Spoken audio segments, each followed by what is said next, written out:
नमस्कार दोस्तों, मैं सोनिया आप सभी का फिर से अपने चैनल पर स्वागत करती हूँ। आई होप आप सभी ठीक होंगे, खुश होंगे। तो ये है दोपहर का टाइम मतलब 4 बजे का शाम का टाइम लगा लीजिए और मैं बना रही हूँ अपने लिए ग्रीन टी और मम्मी हर भी आई हुई हैं मतलब सासू माँ आई हुई हैं तो उनके लिए बनानी थी चाय। तो पहले मैं अपने लिए ग्रीन टी बना रही थी, उसके बाद मैं उनके लिए चाय बनाऊँगी। और पहले वैसे तो सर्दियों में मैं भी बहुत चाय की एडिक्टेड हूँ, मुझे सर्दियों में बहुत मन करता है चाय पीने का और ज़्यादा तो नहीं पर हाँ, एक मॉर्निंग में और एक दोपहर को मुझे चाहिए होती है। पर अभी मैं कुछ टाइम से चाय को अवॉइड करके ग्रीन टी ही ले रही हूँ मॉर्निंग में भी और दोपहर में भी। तो बस उसके बाद मैं ग्रीन टी पीने के बाद लगूँगी आज अपनी अलमारी की जो ड्रॉअर हैं उन्हें साफ़ करने के लिए। देखिए वैसे तो मैं उन्हें टाइम टू टाइम साफ़ करती रहती हूँ। लेकिन फिर भी होता है कि चीज़ें यूज़ होती हैं तो वो उथल-पुथल होती रहती हैं और एक ही बंदा अगर चीज़ों को यूज़ करे तो मेंटेन कर सकता है, लेकिन अगर सब यूज़ करें तो वो पूरी उथल-पुथल हो जाती हैं।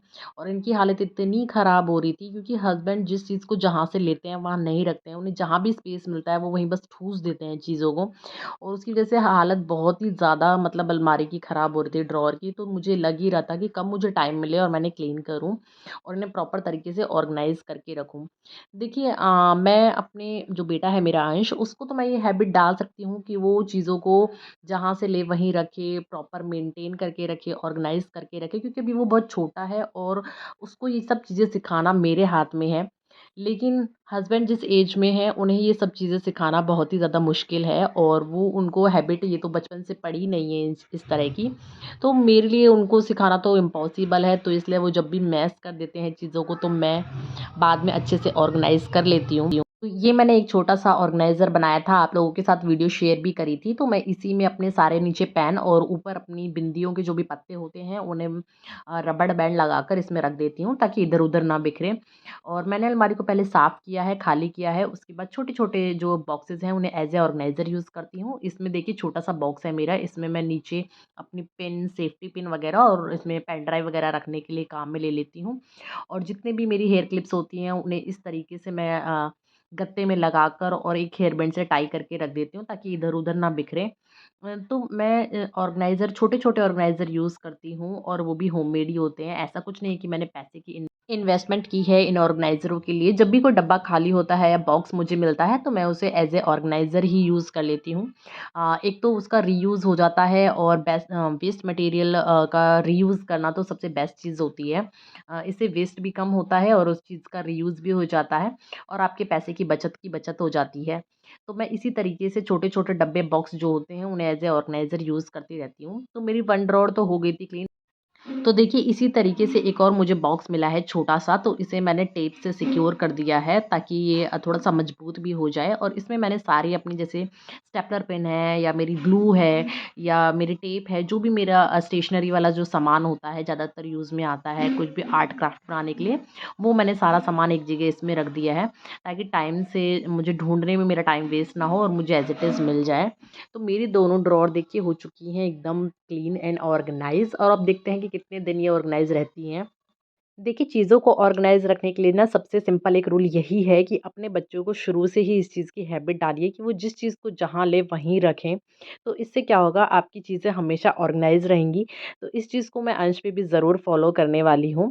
तो ख़ैर मैं यहाँ कर रही थी अपनी अलमारियाँ अपनी ठीक और उधर मम्मी जो हैं चाची जी और मम्मी दोनों बैठ के अपना बाजरा कूट रही हैं। सर्दियों में बाजरे की खिचड़ी बनती है और जो कि बहुत ही ज़्यादा टेस्टी लगती है। सर्दियों में वैसे भी बाजरा खाना चाहिए, हेल्थ के लिए बहुत ही ज़्यादा अच्छा होता है और अगर आप वेट लूज़ कर रहे हैं तो उसमें तो ये बेस्ट डाइट है कि आप बाजरा लीजिए, उससे एकदम भी फैट जो है आपका नहीं बढ़ता है। तो यहाँ पे मम्मी ने अच्छी तरह से उसको कटवा लिया था और उसके बाद इसे बनाने में भी ज़्यादा टाइम नहीं लगता और ज़्यादा आफ़त भी नहीं है। सिर्फ़ पानी में बाजरे जो आपने कूटा है उसको चावल और दाल को थोड़ी-थोड़ी मात्रा में चावल और दाल लेकर उनको अच्छे से बॉयल कर लीजिए और हल्का-सा नमक डाल लीजिए अपने टेस्ट के अकॉर्डिंग और इसे अच्छी तरह से उबाल लीजिए जब तक आपके बाजरे का जो दाना है एकदम सॉफ्ट ना हो जाए तब तक उबालना होता है। और ये बनकर एकदम से रेडी हो गई है। ज़्यादा टाइम भी नहीं लगा था इसको।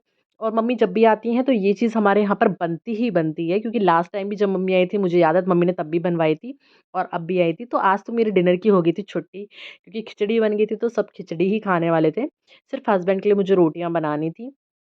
और मम्मी यहाँ आई हुई थी परसों 1 दिन रुक के और फिर मम्मी नेक्स्ट डे गई हैं। तो मम्मी तो आती रहती हैं और जब भी आती हैं तो मम्मी बाजरा वग़ैरह ये सब बनवाती हैं और एटलीस्ट खुद ही बनाती हैं इनफैक्ट, क्योंकि मुझे तो बनाना आता नहीं है।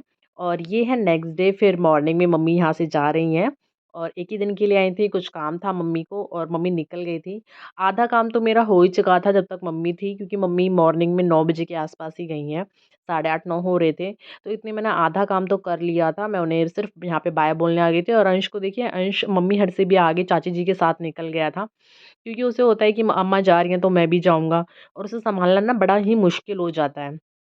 फिर मम्मी के जाने के बाद मैं लगी थी अपने काम में, आधा काम मेरा हो चुका था, आधा रह गया था, मतलब झाड़ू वगैरह हो गए थे।